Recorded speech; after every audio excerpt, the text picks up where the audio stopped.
हाँ जी दोस्तों, कैसे हैं आप सब लोग। आई होप आप सब अच्छे होंगे। तो आज अपन अपने रिवीजन को आगे बढ़ाते हैं। तो आज अपन कौन सा स्टैंडर्ड देखने वाले हैं? एसे 240। इस एसे 240 का नाम क्या है? The auditor's responsibilities relating to fraud in an audit of financial statements. मतलब ये किस बारे में बात कर रहे हैं कि during the course of audit अगर एक ऑडिटर को कुछ रिस्क आइडेंटिफाई होते हैं, कुछ रिस्क डिटेक्ट होते हैं इन दी कंपनी, तो उस केस में एक ऑडिटर की क्या रिस्पॉन्सिबिलिटीज होगी उस बारे में ये ऐसे बात करता है। तो चलिए फटाफट इस छोटे से ऐसे को कंप्लीट करते हैं। मतलब छोटा तो नहीं, थोड़ा सा बड़ा है, बट ज्यादा आपको इसमें टाइम नहीं लगेगा। तो सबसे पहला टॉपिक अपना इसमें क्या आएगा? Objectives of the auditor. तो अपने कितने ऑब्जेक्टिव्स हैं? इसमें 3 ऑब्जेक्टिव्स हैं। सबसे पहला क्या है? हमें आइडेंटिफाई करना होगा कि हमारे क्या रिस्क ऑफ मटेरियल स्टेटमेंट्स हमारे फाइनेंशियल स्टेटमेंट्स में हो सकते हैं। यानी सबसे पहला क्या हो गया? To identify and assess the risk of material misstatements. जब आपने रिस्क को असेस कर लिया, उसके बाद आप sufficient appropriate audit evidence obtain करोगे। उससे वैलिड मतलब उसको कहते हैं ना कि अपन सब्सटैंशिएट करेंगे थ्रू एविडेंसेस कि हमारा ये एक रिस्क हुआ है, उसके ये इम्प्लीकेशंस आ सकते हैं। तो पहले तो आप आइडेंटिफाई करो, असेस करो, देन उसके लिए सफिशिएंट एप्रोप्रिएट एविडेंसेस को ऑब्टेन करो, एक्यूमुलेट करो। एंड देन जो भी आपके रिस्पॉन्सेज बनते हैं, मतलब कैसे आपको रिस्पॉन्ड करना चाहिए, कोई प्रोसीजर्स लगाने चाहिए या किसी को रिपोर्टिंग करनी चाहिए, then you have to respond appropriately as deem fit. तो अपने 3 ही ऑब्जेक्टिव्स हैं यहाँ पे: to identify and assess risk of material statements, to obtain sufficient appropriate audit evidences and to respond appropriately। देखो, अब आपको अगर थोड़ा सा मतलब आगे का ध्यान हो तो अपने 2 एसेज होते हैं, एसे 315 एंड एसे 313। तो एसे 315 किसके बारे में होता है? जिसमें अपन यही करते हैं रिस्क असेसमेंट प्रोसीजर्स, कि हमारे जितने भी हमें एक फर्स्ट हैंड में देखना है कि हमारे कंपनी में क्या क्या रिस्क हो सकते हैं। तो इसके लिए अपन एक पूरा ओवरव्यू लेते हैं एंड देन वी डिसाइड कि हमारे कंपनी में क्या क्या रिस्क हो सकते हैं, वी असेस द रिस्क। तो ये उसी के बारे में लिखा हुआ है कि हमें एज पर ऐसे 315 एक बार हमें रिस्क असेसमेंट प्रोसीजर लगाने to identify and assess the risk. Then 1 second. And then उसके बाद नेक्स्ट पॉइंट क्या है? To obtain sufficient appropriate audit evidence and to respond appropriately. अब ये अपना ऐसे 330 से रिलेटेड है, जिसमें अपन बात करते हैं रिस्पॉन्सेज टू असेस रिस्क। तो अपन के पास जितने भी अपन को रिस्क असेस हुए होते हैं उसके लिए अपन को एप्रोप्रिएट रिस्पॉन्सेज देने होते हैं। वो रिस्पॉन्सेज क्या हो सकते हैं? फर्दर ऑडिट प्रोसीजर्स हो सकते हैं या फिर कोई अलग रिपोर्टिंग हो सकती है। तो उस अकॉर्डिंगली अपन को इसमें रिस्पॉन्ड करना होता है। तो अपन देखें तो अपने ऑब्जेक्टिव्स में 2 ऐसे कंबाइन में आ रहे हैं, ऐसे 315 एंड ऐसे 330। ठीक है, तो आगे बढ़ते हैं अपन। अब अभी तक अपन देख लेते हैं कि फ्रॉड की वजह से अगर कुछ मटेरियल स्टेटमेंट्स होते हैं फाइनेंशियल स्टेटमेंट्स में, तो ऑडिटर की इसमें क्या रिस्पॉन्सिबिलिटीज आएगी अपन को वो देखना है। बट अपन उससे पहले ये समझ लें कि फ्रॉड क्या होता है। फ्रॉड का मतलब क्या है एज पर दी स्टैंडर्ड्स? तो यहाँ पे क्या लिखा हुआ है? Fraud is an intentional act by one or more individuals among management, TCWG, employees or third parties involving the use of deception to obtain an unjust और illegal advantage। अब ये क्या बोलना चाह रहे हैं कि फ्रॉड एक ऐसा इंटेंशनल एक्ट है जो किसी इंडिविजुअल ने किया है। अब वो इंडिविजुअल कौन हो सकता है? आपका TCWG हो सकता है, आपका मैनेजमेंट हो सकता है, आपके खुद के एम्प्लॉयज हो सकते हैं, या फिर कोई बाहर की थर्ड पार्टीज है, वो भी इसमें इन्वॉल्व हो सकते हैं। और वो क्या कर रहे हैं? वो डिसेप्शन यानी होता है ना धोखेबाजी देना, छुपाना चीजों को। तो आप वो धोखा कर रहे हैं आपके साथ टू ऑब्टेन एन अनजस्ट और इलीगल एडवांटेज। मतलब वो ऐसा धोखा आपको क्यों दे रहे हैं? ताकि उनको कुछ ऐसा एडवांटेज हो सके जो लीगली उसके लिए वो मतलब ऑब्टेन नहीं करते, लेकिन वो इलीगल वे में उस एडवांटेज को ऑब्टेन कर रहे हैं। यानी पूरा अपन फ्रॉड को देखें तो क्या हो गया? ये एक इंटेंशनल एक्ट है। मतलब देखो, ऐसा नहीं कह सकते एरर तो ऐसा होता है कि ठीक है वो गलती से हो गया। फ्रॉड कभी भी गलती से होता नहीं है, उसे जानबूझ के किया जाता है। तो फ्रॉड एक इंटेंशनल एक्ट है जो कि कौन इंडिविजुअल्स कर सकते हैं? TCWG कर सकता है, मैनेजमेंट कर सकता है, एम्प्लॉयज कर सकते हैं, थर्ड पार्टीज कर सकती है। ठीक है, और उसमें क्या होता है? डिसेप्शन का यूज होता है, धोखेबाजी का यूज होता है टू ऑब्टेन एन अनजस्ट और इलीगल एडवांटेज। ठीक है, समझ में आया? आगे बढ़ते हैं। हाँ जी, तो आगे बढ़ते हैं। देखो, अब मैं बात आ रही कि जो अपने फाइनेंशियल स्टेटमेंट्स में रिस्क ऑफ मटेरियल मिसस्टेटमेंट्स होते हैं, वो 2 तरीके से आ सकते हैं। या तो अपन ने कोई फ्रॉड किया यानी अपन ने इंटेंशनली कुछ काम किया तो उस वजह से आ सकते हैं। दूसरा वो एरर्स के थ्रू भी आ सकते हैं, यानी गलती से अगर एम्प्लॉय से कुछ मतलब उन्होंने गलत एंट्री पास कर दी तो उसके थ्रू भी फाइनेंशियल मिसस्टेटमेंट्स आ सकते हैं। यानी अपने मिसस्टेटमेंट्स 2 तरह के हो गए, एक तो जो फ्रॉड के थ्रू हुए और दूसरा जो एरर के थ्रू हुए। ठीक है, अपन आगे अपन फ्रॉड की बात कर रहे हैं। तो फ्रॉड अपने कितने टाइप के हो सकते हैं? 2 तरीके के हो सकते हैं, यानी 2 तरीके के से अपन फ्रॉड कर सकते हैं। पहला तो अपन ने फाइनेंशियल स्टेटमेंट में कुछ गड़बड़ी कर दी, और दूसरा या तो हमने असेट्स की चोरी कर ली। यानी 2 तरीके हो गए, फ्रॉडुलेंट फाइनेंशियल रिपोर्टिंग एंड दूसरा मिस एप्रोप्रिएशन ऑफ असेट्स। आगे बढ़ते हैं। अपन अब देख रहे हैं कि भाई एक इंसान ने फ्रॉड किया, लेकिन हमें ये भी समझना होगा कि भाई उसके पीछे रीजंस क्या रहे कि उसने फ्रॉड किया। देखो कोई भी इंसान आज जगह के बैठे बैठे फ्रॉड नहीं करेगा, उसके पीछे कुछ रीजंस होते हैं, तो वही रीजंस अपन को देखने हैं। सबसे अपने इसमें 3 रीजंस बताए गए हैं। सबसे पहला इंसेंटिव या प्रेशर। फॉर एग्जाम्पल मैं इसका एग्जाम्पल देती हूँ आपको। मैं एक सेल्स एम्प्लॉय हूँ, मेरे मैनेजर ने मुझे आके बोला कि ये एक सेल्स टारगेट है, आपको इसे कंप्लीट करना होगा इस महीने में, अगर आपने नहीं किया तो मैं आपको नौकरी से निकाल दूंगा, और अगर आपने कंप्लीट कर दिया तो मैं आपको प्रमोशन दे दूंगा। तो मेरे पास यहाँ पे इंसेंटिव भी है, प्रेशर भी है कि मुझे इसको कंप्लीट करना ही होगा। तो और जो उन्होंने सेल्स टारगेट दिया वो नॉर्मल कोर्स में पूरा नहीं किया जा सकता, तो अब मैं क्या करूंगी, फ्रॉड करूंगी उस सेल्स टारगेट को मीट करने के लिए। तो अब ये क्या हो गया, मेरे पे इंसेंटिव और प्रेशर हो गया कि मैं फ्रॉड करूंगी। दूसरा अपॉर्चुनिटी। अपॉर्चुनिटी कैसे आती है कि फॉर सपोज मेरे पास ये तो हुआ कि इंसेंटिव प्रेशर तो है कि मुझे फ्रॉड करना पड़ेगा अपने सेल्स टारगेट को मीट करने के लिए, लेकिन जो उसके कंट्रोल्स, मतलब जो सेल्स मैकेनिज्म के पूरे कंट्रोल्स लगा रखे, ऑपरेटिंग कंट्रोल्स लगा रखे, फाइनेंशियल कंट्रोल्स लगा रखे कंपनी ने, वही बहुत ज्यादा वीक है। अब मुझे दिख रहा है कि देखो मेरे पास इंसेंटिव प्रेशर तो है, लेकिन मुझे दिख भी रहा है कि जो कंट्रोल्स है ना, कि जिस तरह से पूरी सेल्स ट्रैक की जाती है, उसके अमाउंट्स को वेरीफाई किया जाता है, वो इतना स्ट्रॉन्ग कंट्रोल नहीं है। तो इस केस में क्या मुझे अपॉर्चुनिटी भी दिख रही है कि हाँ भाई मैं यहाँ पे फ्रॉड कर सकती हूँ, ताकि मेरा काम भी पूरा हो जाएगा और मैं पकड़ी भी नहीं जाऊंगी। तो अगर इस तरह की चीजें कि जो कंपनी के कंट्रोल्स है वो वीक होते हैं, तो एम्प्लॉयज को दिख जाते हैं, यहाँ पे अपॉर्चुनिटी दिखती है कि भाई वाह इनके कंट्रोल्स तो वीक है, मैं आराम से फ्रॉड भी कर लूंगी, मतलब अपना जो मेरा काम है वो भी कर लूंगी और मैं पकड़ी भी नहीं जाऊंगी। तो अगर आपके कंट्रोल्स वीक होते हैं तो वहां पे अपॉर्चुनिटी भी अराइज हो जाती है। तीसरा अपना आता है रैशनलाइजेशन। अब रैशनलाइजेशन क्या होता है कि फॉर सपोज मुझे इंसेंटिव है, प्रेशर है कि भाई मुझे सेल्स टारगेट मीट करना होगा, मुझे अपॉर्चुनिटी भी दिख रही है कि भाई हाँ मैं आराम से कर सकती हूँ, लेकिन मेरा इनर सेल्फ बोल रहा है, मेरा कॉन्शियस बोल रहा है कि नहीं यार भले से सब कुछ चीजें हैं, बट मैं अपने वर्क के साथ बेईमानी नहीं करूंगी, मैं इस तरह का काम नहीं करने वाली, मैं फ्रॉड करके अपने मतलब ना ही कंपनी को मैं खराब करूंगी, ना ही मैं फ्रॉड करके अपनी पोजीशन को बचाना चाहूंगी, मैं नॉर्मल कोर्स के थ्रू ही चलूंगी। एंड अगर टारगेट मीट हो गया तो वेल एंड गुड, अदरवाइज मैं कोई दूसरी नौकरी देख लूंगी।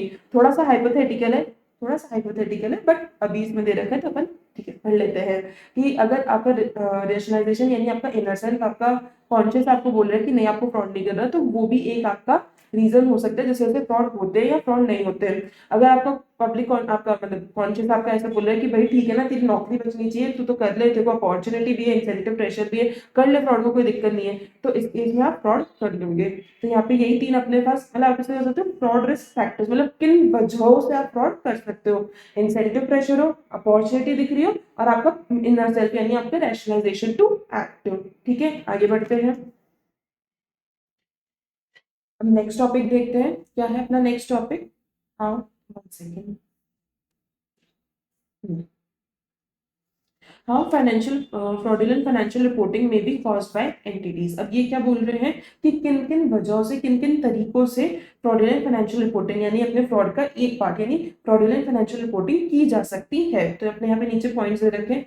फ्रॉडुलेंट फाइनेंशियल रिपोर्टिंग में be accomplished by manipulation, falsification, or alteration of accounting records or supporting documentation from which the financial statements are prepared। अभी अपने supporting documents कौन से होते हैं, अपने invoices हो गए, अपने vouchers हो गए, अपने ई-वे बिल हो गए, मतलब कि जिस सारी चीजों को यूज करके हमारी परचेज या सेल रिकॉर्ड होती है, उन डॉक्यूमेंट्स में छेड़छाड़ करना है, यानी अपने जो इनवॉइस होता है, अपना ई-वे बिल होता है, अपनी वेटेज स्लिप होती है, या फिर अपने और भी कुछ उसमें डॉक्यूमेंट्स लगे हैं, बिल्टी होती है, अगर उन डॉक्यूमेंट्स के साथ कोई भी छेड़खानी करी गई है, उनमें अमाउंट्स में कुछ चेंजेस किए गए हैं, तो उसके थ्रू भी हम फ्रॉडुलेंट फाइनेंशियल रिपोर्टिंग कर सकते हैं। यानी ऑब्वियसली अगर वहां पे अमाउंट चेंज कर दिया तो वो रिकॉर्ड्स में भी गलत जाएगा, रिकॉर्ड्स में गलत जाएगा तो फाइनेंशियल स्टेटमेंट्स में भी गलत जाएगा। Next misrepresentation in or intentional omission from the financial statements of events, transactions or other significant information। मतलब अगर कोई ट्रांजेक्शन्स अगर ड्यूरिंग द कोर्स मतलब ड्यूरिंग द ईयर में हुए हैं, हेल्ड हुए हैं, तो उनमें अगर कुछ चेंजेस करना, उनमें मिसरिप्रेजेंटेशन करना, या कुछ जानबूझ करके चीजों को हटा देना, यानी कुछ ट्रांजेक्शन्स होते हैं लेकिन उनको आपने रिकॉर्ड नहीं करा, अगर इस तरह की कोई चीजें हुई हैं तो वो भी हमारे फ्रॉडुलेंट फाइनेंशियल रिपोर्टिंग में आती है। हम इस तरीके से भी एफएफआर कर सकते हैं, फ्रॉडुलेंट फाइनेंशियल रिपोर्टिंग। तीसरा intentional misapplication of accounting principles relating to amounts, classification, manner of presentation और disclosure। अब ये क्या बोलना चाह रहे हैं ये भी आप समझ लीजिए। फॉर सपोज अगर मैं बात करूं इंडेस 40 की, जो बात करते हैं इन्वेस्टमेंट प्रॉपर्टी की, इंडेस 40 में क्या है कि आपकी जितनी भी असेट्स है वो कॉस्ट मॉडल पे ही आ सकती है, रिवैल्यूएशन मॉडल पे नहीं आ सकती है। ठीक है, तो अगर इस केस में कंपनी ने क्या किया कि अब उनकी जो इन्वेस्टमेंट प्रॉपर्टी थी उसे भी अगर रिवैल्यूएशन मॉडल पे दिखा दिया तो वो गलत है, वो आपके अकाउंटिंग प्रिंसिपल्स के अगेंस्ट है, आपने उसके अगेंस्ट जाकर के काम किया है। तो ऐसे केस में अगर आपने कोई भी आपके अकाउंटिंग प्रिंसिपल्स का इंटेंशनल मिस एप्लीकेशन किया, मतलब जो अकाउंटिंग प्रिंसिपल्स में लिखा है उसके ना जाकर के अपने ही तरीके से किया है, तो भी आप एफएफआर यानी फ्रॉडुलेंट फाइनेंशियल रिपोर्टिंग में फॉल करोगे। आगे बढ़ते हैं। Fraudulent financial reporting often involves, yes ये लाइन इंपॉर्टेंट है, often involves management override of control that otherwise may appear to be operating effectively. Fraud can be committed by management overriding controls using such techniques. अभी अपने पास और ज्यादा in depth में दे रखा है कि किन किन तरीकों से फ्रॉडुलेंट फाइनेंशियल रिपोर्टिंग की जा सकती है, लेकिन इसमें हमारा डूअर बहुत स्पेसिफिक है कि ये जो अपने पॉइंट्स दे रखे हैं ये कौन कर सकता है। देखो अब उसमें किन का नाम दे रखा है, मैनेजमेंट का दे रखा है। देखो मैनेजमेंट होते हैं एक अपने ना स्ट्रॉन्ग पोजीशन है, सबसे अपर पोजीशन में, उसके ऊपर बाकी मेंबर्स वगैरह आते हैं, लेकिन मेंबर्स का रोज की कामों में ध्यान होता नहीं है। तो ये अपना जो मैनेजमेंट होता है ये अपनी अच्छी कंट्रोल में होता है, ये कुछ भी कर सकता है, किसी भी कंट्रोल को ओवरराइड भी कर सकता है। बिकॉज जब कंट्रोल्स इन्होंने बनाए हैं तो उसको ओवरराइड करना तो कितना ही आसान है। अगर इन्होंने कोई भी रिकॉर्ड्स में चेंज कर दिया, भाई एम्प्लॉयज के रिकॉर्ड्स मंगा लिए उसमें चेंजेस कर दिए अपने कैबिन में बैठे बैठे, किसको पता चलेगा। तो अगर इस तरह के कोई मतलब अपने पास सब पॉइंट्स दे रखे, 6 पॉइंट्स दे रखे हैं कि इन इन तरीकों से मैनेजमेंट ओवरराइड करके अपने कंट्रोल्स को फ्रॉडुलेंट फाइनेंशियल रिपोर्टिंग कर सकता है। तो आपको ये ध्यान रखना है, देखो पेपर में जब भी क्वेश्चन आएगा, अगर उन्होंने ये वाली लाइन को मैनेजमेंट ओवरराइड ऑफ कंट्रोल्स इस लाइन को अगर ऐड किया है तो आपको ये 6 पॉइंट्स लिखने हैं। जनरल में हम इस तरीके से फ्रॉडुलेंट फाइनेंशियल रिपोर्टिंग कर सकते हैं, लेकिन मैनेजमेंट ओवरराइड ऑफ कंट्रोल्स में आपको स्पेसिफिक पॉइंट्स लिखने होंगे। स्पेसिफिक पॉइंट्स अपने ये 6 पॉइंट्स हैं जो भी अपन देखने वाले हैं। ठीक है, ये समझ में आया। इस कीवर्ड को अच्छे से हाईलाइट कर लेना, बिकॉज ये आपके एग्जाम्स के लिए बहुत ज्यादा आपको हेल्प करेगा टू आइडेंटिफाई द क्वेश्चन कि इसमें आपको पर्टिकुलर क्या आंसर लिखना है। तो अपन अपने पॉइंट्स को देख लेते हैं। सबसे पहला रिकॉर्डिंग फिक्टिशियस जनरल एंट्रीज यानी झूठी एंट्रीज पास करना।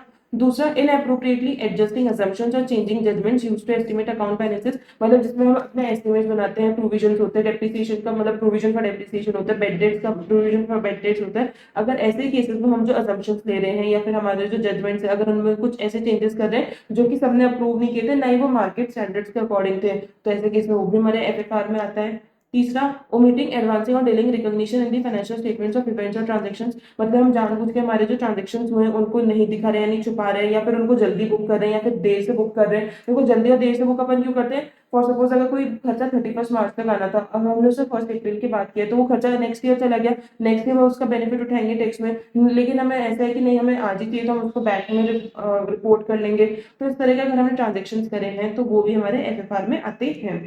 Then concealing or not disclosing facts that could affect the amounts recorded in the financial statements, मतलब ऐसे कुछ फैक्ट्स हैं, फॉर सपोज आप पे एक ऐसा केस चल रहा था जो कि अब इसमें मतलब इतना एडवोकेट ने आपको बता दिया, देखो 90% चांस है आप हारोगे। अगर ऐसा कोई फैक्ट आता जो कि आपने बताया नहीं कंपनी को, बिकॉज उस केस में आपको प्रोविजन बनाना होगा, लेकिन आप प्रोविजन बनाना नहीं चाहते और आप उसको छुपा रहे हो, तो वो भी आपके एफएफआर में फॉल करेगा।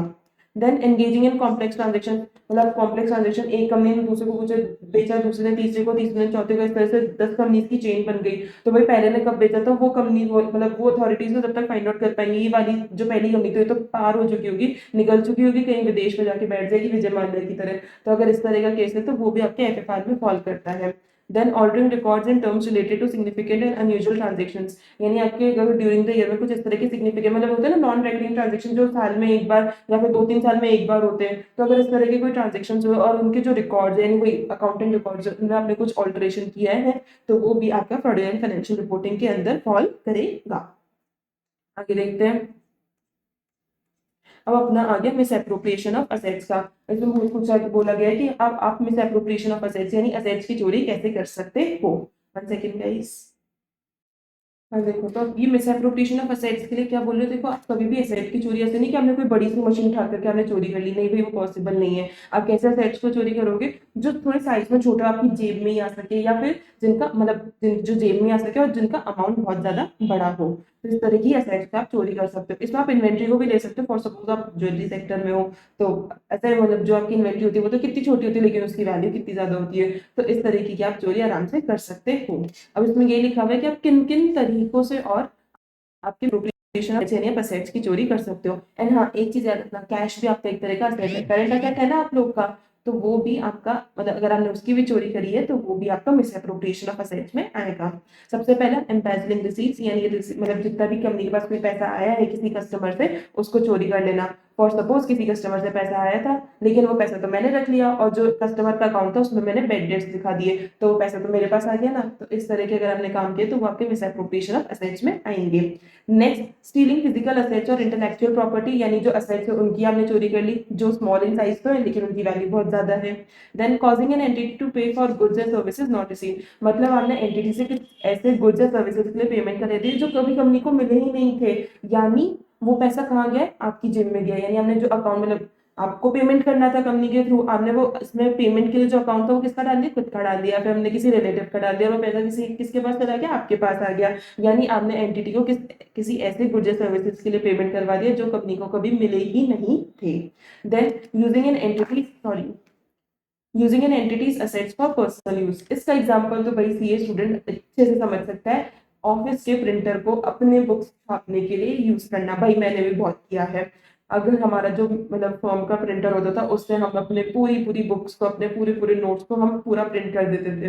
तो अगर आप तो जो ऑफिस की असेट्स है यानी आपकी जो एंटिटी के असेट्स है उसे अपने पर्सनल यूज के लिए यूज कर रहे हो तो वो भी आपका मिसएप्रोप्रिएशन ऑफ असेट्स में ही आएगा। देखो हम तो बच्चे थे, हम नई सीए बने थे, उस टाइम तक अगर हम इस तरह की चीजें करी तो ठीक है ना यार, मतलब जब बच्चे होते तब सब कुछ अलाउड होता है, इतना तो चलता है। Then, misappropriation of assets is often accompanied by false or misleading accounts, records or documents in order to conceal the fact. अब हाँ, यही चीज दे रखी है कि अगर आपने किसी एसेट की चोरी करी है या फिर आपने वो जो एम्बेजलिंग रिसीट्स किया था, तो इस केस में आपको हाथ के जो आपके रिकॉर्ड्स हो उनमें भी चेंजेस करने पड़ेंगे। अदरवाइज अगर डिफरेंस दिख गया तो आप पकड़े जाओगे कि भाई यहाँ पे तो इसका बैलेंस मतलब दिखा रहा है कि इसने पे कर दिया लेकिन अभी तो हमारे पास पैसा ही नहीं आया, तो ये पैसा गया कहाँ। तो इस तरह की चीजें ना उठे इसलिए आपको जो अकाउंट है उन्हें प्रॉपर सेटल करना होगा। ठीक है, आगे बढ़ते हैं। तो नेक्स्ट टॉपिक क्या है अपना, रिस्पॉन्सिबिलिटीज ऑफ ऑडिटर। इसमें अपन का सबसे पहले रिस्पॉन्सिबिलिटी ऑडिटर की क्या आएगी, to obtain reasonable assurance that the financial statements as a whole are free from material misstatements whether caused by fraud और एरर। ठीक है, नेक्स्ट अपनी रिस्पॉन्सिबिलिटी क्या है, owing to the inherent limitations of an audit there is an unavoidable risk that some material misstatements of the financial statements may not be detected even though the audit is properly planned and performed।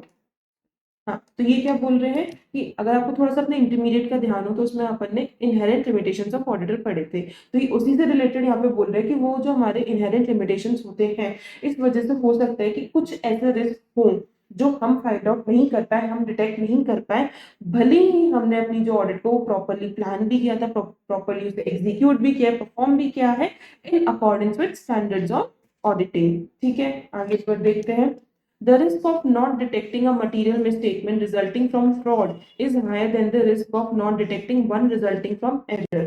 This is because fraud may involve sophisticated, let me highlight this, sophisticated and carefully organized schemes designed to conceal it, such as forgery। ठीक है, examples देखने की जरूरत नहीं है।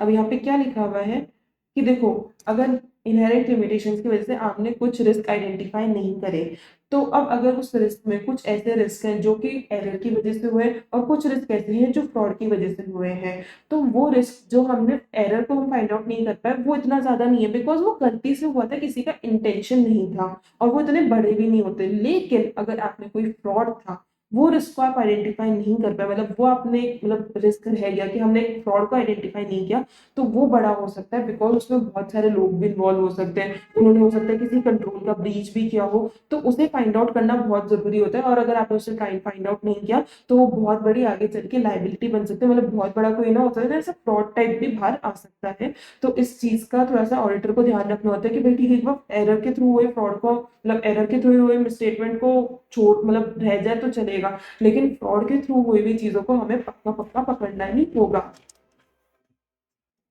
आगे इसमें line क्या लिखी हुई है, दिस इज बिकॉज फ्रॉड में involve sophisticated and carefully organised schemes design to conceal it such as forgery, deliberate failure to record transactions or intentional misrepresentation being made to the auditor. अब ये क्या बोल रहे हैं कि फ्रॉड में क्या होता है, सोफिस्टिकेटेड एंड केयरफुली ऑर्गेनाइज्ड, मतलब अपन होते हैं ना फ्रॉड करने से पहले बैठ के सोचते हैं भाई कैसे करना है, कौन से कंट्रोल को ब्रीच करना है, कौन किन किन लोगों को अपने साथ मिलाना है ताकि प्रॉपरली अपन चेन बना के फ्रॉड को कंप्लीट कर सके। तो इस तरह से मतलब पूरा केयरफुली डिजाइन स्कीम होती है, डिजाइन प्लान होता है जिसके थ्रू फ्रॉड होता है, तो उसे आइडेंटिफाई करना जरूरी होता है। और देखो ऑलरेडी वो प्लानिंग के थ्रू हुआ है तो उसको वैसे ही मतलब बहुत ज्यादा प्रेशर देना पड़ेगा, बिकॉज ऐसे नहीं है कि आपने बस देखा और आपको नहीं मिल गया, क्योंकि वो ऑलरेडी बहुत प्लान्ड होता है, तो उसको आपको बहुत केयरफुली देखना पड़ता है कि भाई कहाँ पे हो सकता है, कहाँ पे नहीं हो सकता, कोई चीज डेविएट तो नहीं हो रही है, तब जाकर के आपको फ्रॉड मिलते हैं, बिकॉज वो प्रॉपरली प्लान्ड होते हैं। ठीक है, तो यहाँ पे यही है कि अगर हमने मटेरियल मिसस्टेटमेंट फ्रॉम एरर नहीं फाइंड आउट किया तो ठीक है चलेगा, लेकिन आपके जो फ्रॉड के थ्रू है उसे आपको फाइंड आउट करना पड़ेगा, बिकॉज उसे एक तो पहली बार आइडेंटिफाई करना ही बहुत ज्यादा मुश्किल है। आगे देखते हैं, auditor's ability to detect a fraud depends on factors. अभी उसी से आगे रिलेटेड दे रखा है कि ऑडिटर की ability to detect a fraud. अब मैंने जो आपको ऊपर पॉइंट्स बताए थे कि कल्यूजन होता है, लोग मिले हुए होते हैं, कंट्रोल्स का ब्रीच होता है, तो उसी के रिगार्डिंग में यहाँ पॉइंट्स दे रखे कि किन वजहों से, मतलब क्या फैक्टर्स ऐसे हो सकते हैं कि वो डिपेंड करता है कि ऑडिटर आपके फ्रॉड को फाइंड आउट कर पाएगा या नहीं कर पाएगा। अब ये फैक्टर्स क्या क्या है? सबसे पहला स्किलफुलनेस ऑफ द परपेट्रेटर, मतलब कितना सफाई से हमारे जो फ्रॉडस्टर्स उन्होंने काम किया है। अगर उन्होंने बहुत ही सफाई से किया होगा, मतलब सब कुछ ऐसे दिख रहा है कि सब कुछ सही चल रहा है, लेकिन अंदर ही अंदर फ्रॉड है, अगर उन्होंने एकदम मक्खन की तरह काम किया है तो उसे फाइंड आउट करना बहुत ज्यादा डिफिकल्ट होगा। Then frequency and extent of manipulation, मतलब उन्होंने किस एक्सटेंट तक मैनिपुलेशन किया है। मतलब होता है ना, एक तो होता है कि 100 करोड़ की उसमें उन्होंने 10 लाख का किया है तो वो इतनी जल्दी पकड़ में नहीं आएगा, लेकिन उन्होंने 100 करोड़ में 10 वो क्या 100 करोड़ में अगर उन्होंने 5 करोड़ का भी कर दिया तो वो पकड़ में आने के चांसेस बहुत ज्यादा होते हैं। तो ये भी डिपेंड करता है कि आपने कितनी बार, मतलब अगर आप कोई चीज बार बार करोगे तो वो भी पकड़ी जाती है कि भाई हर बार इस तरह की चीजें क्यों हो रही है। मतलब एक बार डेविएशन बहुत समझ में आता है कि कुछ इंडस्ट्री का ट्रेंड होगा, लेकिन हर बार अब तो ना प्रॉफिट कम हो चुका है तो वो चीज पकड़ में आ जाती है। दूसरा एक्सटेंट ऑफ मैनिपुलेशन, मतलब आपने कितने अमाउंट का फ्रॉड किया है, बिकॉज अगर बड़े अमाउंट का किया होगा तो वो भी पकड़ में आ सकता है। एंड डिग्री ऑफ कल्यूजन, मतलब कितने लोग इसमें मिले हुए हैं, कितने ऊपर तक की पहुंचे फ्रॉड में। अगर बहुत ऊपर तक के लोग भी इसमें मिले हुए होंगे तो इसे फाइंड आउट करना पॉसिबल थोड़ा सा डिफिकल्ट हो जाता है, बिकॉज वही बात है, मैनेजमेंट ओवरराइड ऑफ कंट्रोल्स। ठीक है, आगे देखते हैं, relative size of individual amounts manipulated. वही बात तो अभी मैंने जो आपको पहले बताई थी कि हमने इंडिविजुअल अमाउंट कितना मैनिपुलेट करा है, अगर वही बड़ा बड़ा अमाउंट कर दिया तो वो पकड़ा जाएगा, लेकिन अगर हम छोटे छोटे अमाउंट में कर रहे हैं तो उसे जल्दी से फाइंड आउट करना पॉसिबल नहीं हो पाता। Then seniority of those individuals involved, मतलब हमारे ये जो पूरे फ्रॉडस्टर्स है उनमें सीनियर पर्सन कितने हैं। वही सेम बात management of override of controls.